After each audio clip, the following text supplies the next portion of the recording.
এবার হোয়াটসঅ্যাপের নিরাপত্তা সংক্রান্ত বিষয়ে কিছু খবর আপনাদের দিই। 1 মার্চ থেকে হোয়াটসঅ্যাপের নিরাপত্তা সংক্রান্ত একটা বড় বদল আসছে।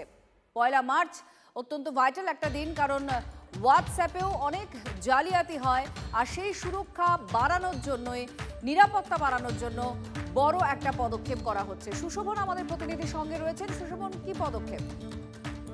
এবং হোয়াটসঅ্যাপ, টেলিগ্রাম, সিগন্যালের মতো যে অ্যাপ যেগুলো রয়েছে সেগুলোতে সিম দিয়ে এবার থেকে রেজিস্ট্রেশন করতে হবে।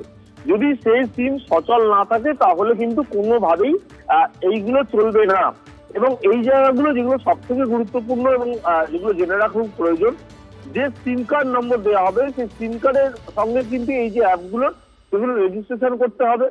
যদি সিম কার্ড কোনো কারণে পরিবর্তন করতে হয় তাহলে যতবার পরিবর্তন করা হবে ততবারই কিন্তু তার জন্য যে প্রসেস রয়েছে বা প্রমাণ, যে সিম কার্ডটা তারই এবং তার জন্য প্রমাণ দিতে হবে, অর্থাৎ যে নিয়মগুলো সেগুলো মানতে হবে।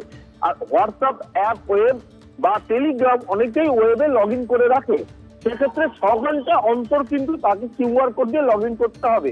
অর্থাৎ আমরা দীর্ঘ সময় লগ ইন করে অনেকেই রাখতো, সেইটা আর থাকছে না। 6 ঘন্টা ম্যাক্সিমাম সময়, তারপর তাকে ফের লগ ইন করতে হবে। অর্থাৎ স্বাভাবিকভাবেই বিশেষজ্ঞরা বলছেন যে জালিয়াতি থাকে, সেই জালিয়াতি কিছুটা হলেও রোধ করা যাবে এবং তার জন্য অবশ্যই সিমকে অ্যাক্টিভ রাখতে হবে এবং সিমের আন্ডারেই কিন্তু এই অ্যাপগুলো থাকবে, যেটা অনেকটাই সুবিধা হবে এবং যারা জালিয়াতি করে তারা অনেকটাই কিন্তু এই জায়গায় খুব একটা জালিয়াতি করতে পারবে না। সাধারণ মানুষ সতর্ক থাকবে সুরক্ষাটা অনেক বেড়ে মনে যাবে। করছে। ধন্যবাদ।